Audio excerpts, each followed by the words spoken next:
Number 6. Maintenance page.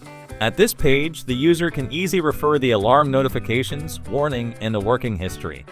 You also can save these data to USB drive to check when necessary. Number 7. Diagnostic page. Next is the diagnostic page. The users can interact more details to the operation values of machine through diagnostic table, data bit, register, and macro variables. Number 8. Parameter page. Now we will go to the most important page of the controller, the parameter page. The user needs to read and understand clearly all the machine's parameters before making any changes to the values.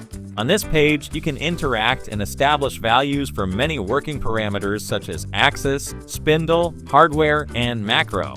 Because this is the most important page, I will talk about it in another video. Number 9. PLC page.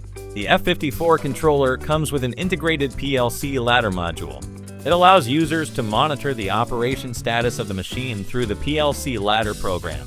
You can also build your own PLC ladder program and then import it to the controller to suit your applications. Number 10. System page. This page will provide you with system information such as the version of software and hardware. Select Login, then enter the user password 1415 and press OK. Now you can choose to import or export system data such as parameters, PLC, macro, and more.